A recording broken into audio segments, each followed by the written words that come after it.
kepada siswa supaya sadar melihat langsung untuk melihat rambu-rambu yang kita sampaikan.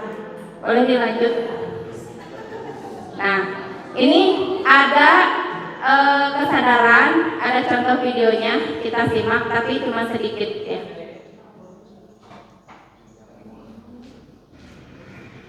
Salat dulu ya. Bintang sholat. Ntar aja. Nah, ada yang mau menanggapi? Coba menanggapi.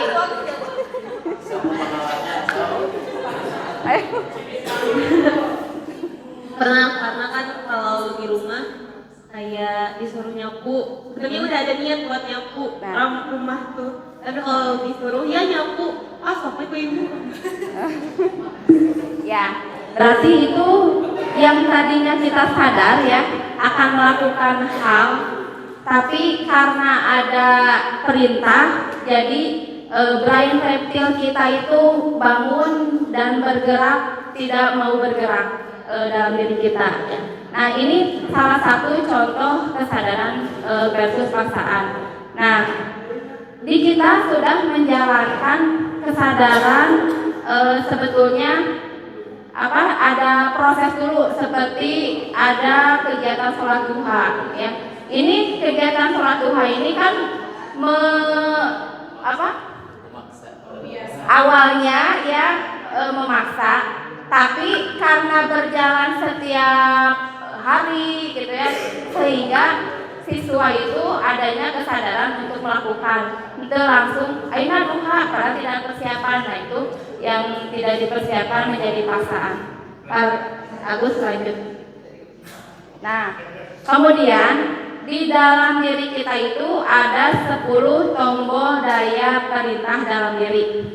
Yang pertama ada kesenangan atau joy, kemudian kebutuhan need, ketiga kebanggaan, manfaat, keingintahuan, tantangan, minat, keyakinan, tujuan, dan makna.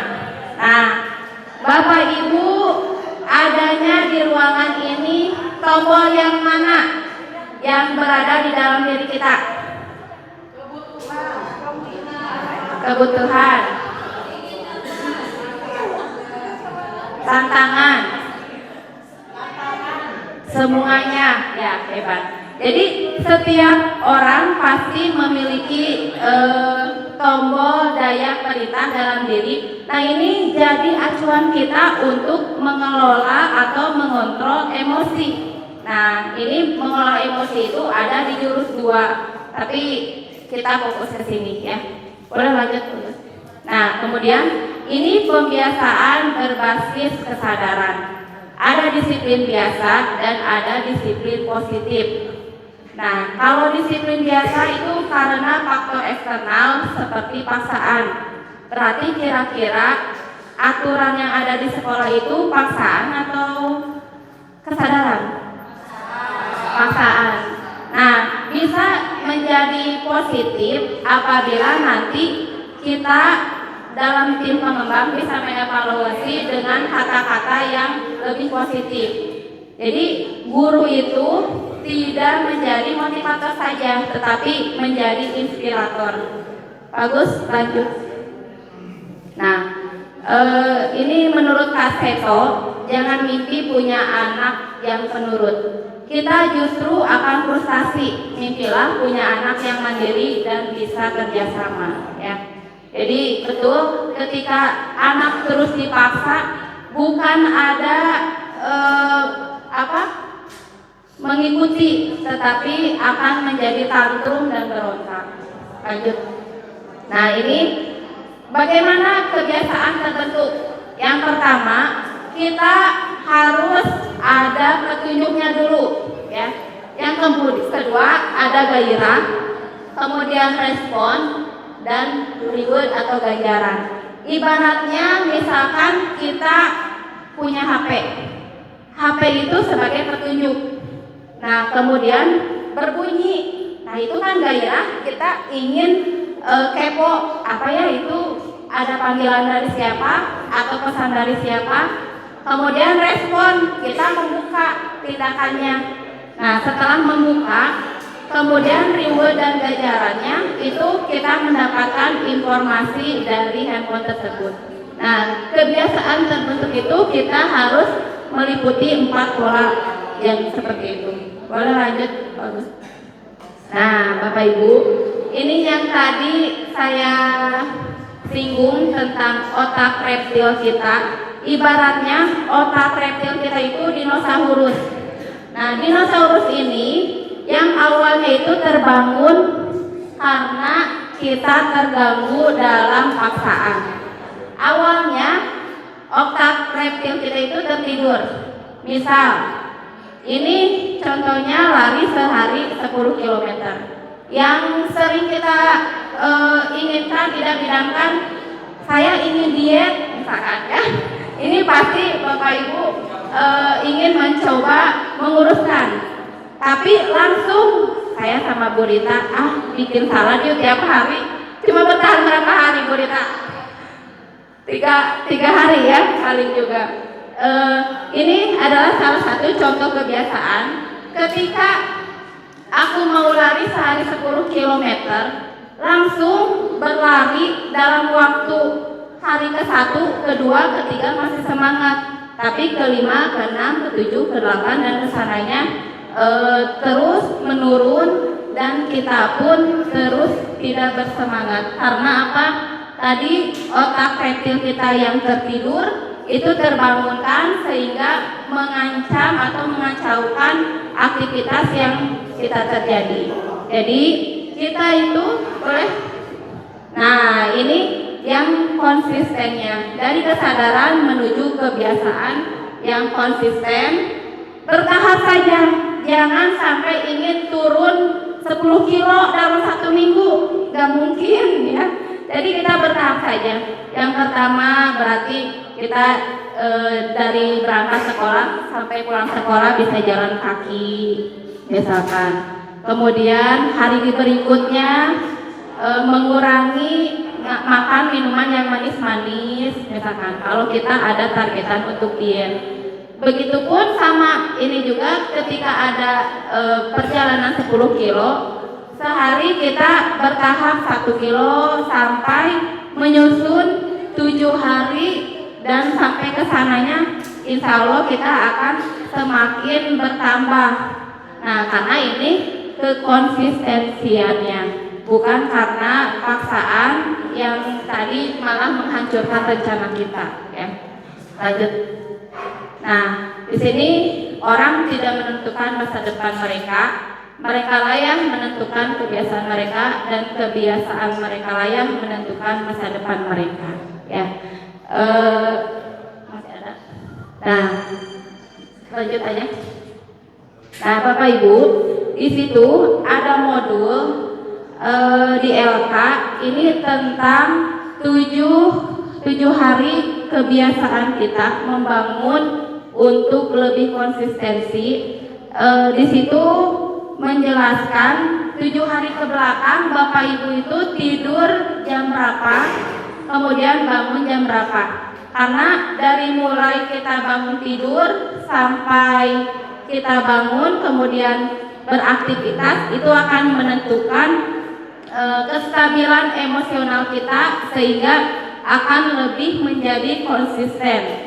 Nah, di situ ada yang pergi tidur, kemudian bangun tidur. Ini hari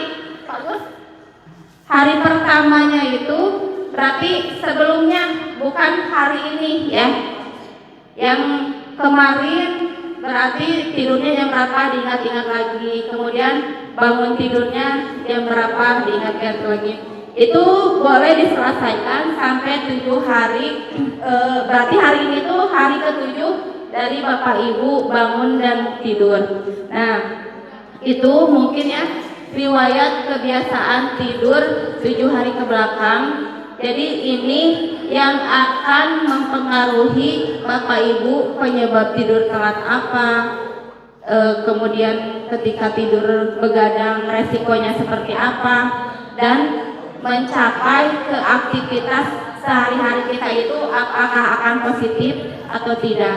Nah, kalau kita pengaturan jam tidur dan ada 7 kebiasaan anak Indonesia hebat, itu mulai kita bisa menerapkan kekonsistensian ya. Jadi konsisten itu bukan karena paksaan, tetapi karena kesadaran kita. Ada lagi nggak Pak? Terus. Nah, sebelumnya berarti alhamdulillah ya. Ini jaga konsistensi kita. Alhamdulillah materi yang saya sampaikan sudah selesai. Berarti Bapak Ibu sudah menguasai jurus jaga konsistensi. Sebelumnya ini ada kertas, Bu Api boleh tolong dibagikan. Ada mana Bu Api? Kertas yang tadi boleh dibagikan satu orang satu. Nah, ini salah satu permainan yang memicu kita membuat kesadaran akan dalam kehidupan. Ya, coba.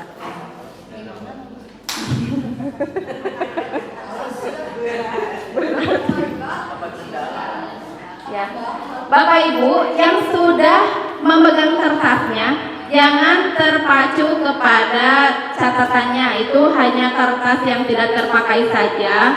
Jadi boleh dilihat, ditatap, diusap, diraba.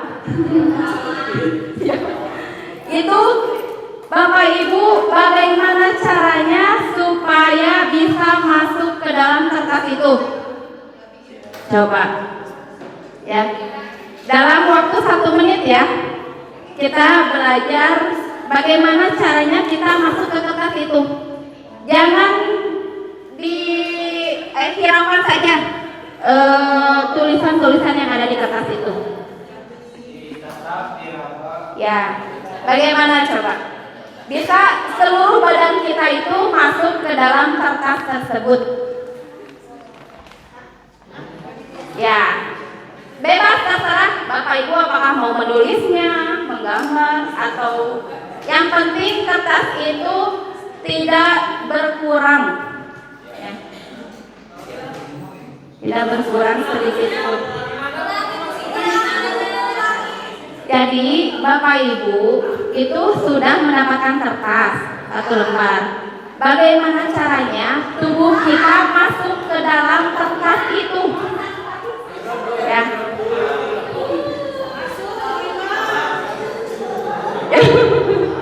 Bunyinya seperti itu. Api masuk dengan menuliskan nama. Bulan masih berpikir. Ayo dalam 1 menit. Ya. Gimana? Taluk. Ya, Bu Is sedang mencoba. Coba. Ayo.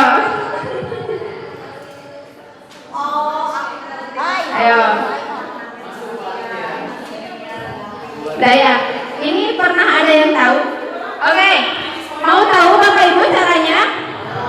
Ya. Kertas ini saya sudah ada contoh biar nggak lama ya. Ini bahkan satu kelompok dalam satu kertas itu bisa masuk semuanya. Bapak Ibu melipat menjadi 2. Dilipat jadi 2. Nah, setelah dilipat jadi 2, kertas yang ini disobek, tapi jangan sampai patah. Nah, kemudian lakukan spiral. Nih, balik lagi. Jangan sampai patah. Balik lagi. Balik lagi.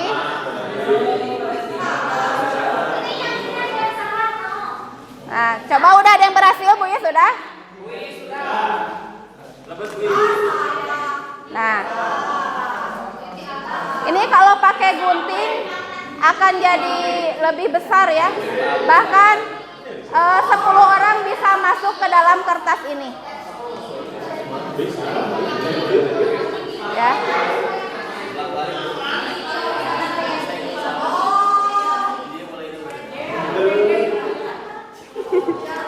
Coba jangan sampai patah, jangan sampai putus.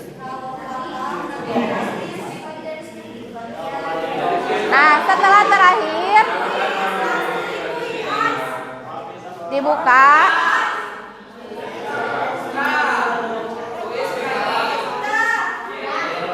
Wih, sudah.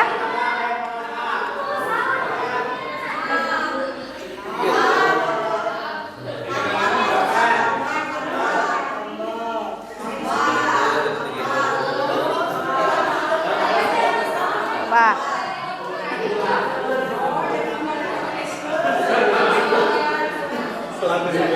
Ini tuh ya, jadi tunggu kita masuk ya, betul. Tepuk tangan. Wih, berarti masih mengingatnya ya. Ini kalau pakai media gunting sampai 20 orang pun akan masuk ya, karena kita sedikit.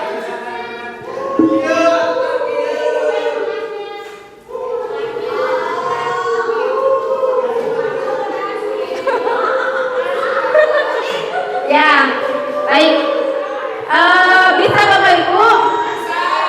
Coba. Bisa ya. Jadi, siapa yang mau menanggapi dengan peristiwa kertas tersebut harus bisa masuk.